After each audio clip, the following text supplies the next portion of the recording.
there are two different programs within ADAP, one called Office of AIDS, HIP, Health Insurance Premium Payment, and EB-HIP, employer-based. So, the way I think of it is like ADAP is like this huge umbrella, right? And ADAP can, and this is like kind of the blog that we have together, like ADAP can just cover medication. So that's kind of one little like raindrop. I know it's kind of corny, but then like you have insurance, like Ernie was saying, you have insurance through work, so employee-based insurance, or you have insurance because you just buy it on your own, right? So and those can be expensive, right? Like those could be really expensive things. And so the two programs, the other two quote, quote raindrops are OA HIP, right? Which is not employer-based, and EB-HIP. EB. I always forget B. Okay. So how do those work, right? So I'm still meeting with someone that does ADAP, right? Correct. Because they can do both of these EB-HIP and OA HIP. So how do those help me if I have insurance, but my premiums are a lot of money? So let's say that I got my insurance through Covered California.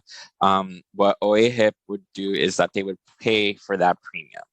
Wow. So that one's a bit easier. However, EB-HIP, because it's employer-based, sure.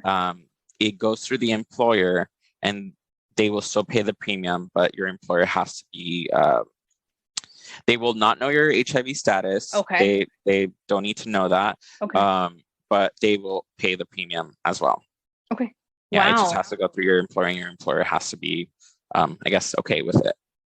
Got it. Yeah.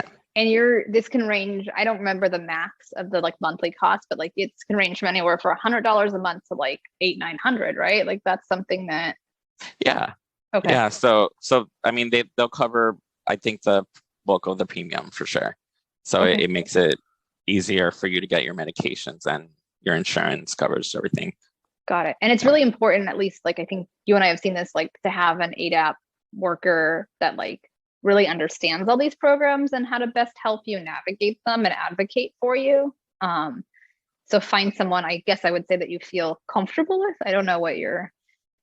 Yeah, I would say that. Yeah, for sure. I mean, the good thing about some of the benefits enrollment specialists in LA County is that they don't necessarily have to be from the same clinic that you're at. Wow. Okay. So, like I remember at Northeast Valley, some patients would come in just for benefits enrollments. Got it. Because they ended up looking them up on on a website. I think it is like an ADAP. Like we'll link that in here, but like I think that's what it is. Yeah, I think so. Like find a location kind of a thing that does ADAP. So they felt comfortable there doing ADAP there, but maybe got medical care somewhere else, is what you're saying. Yeah. Okay. So I mean, that's the good thing about these programs, is that they tend to be very flexible in terms of places where you can go to get care. Got it. They try and make it easier to address those barriers. Got it. Makes sense. They should.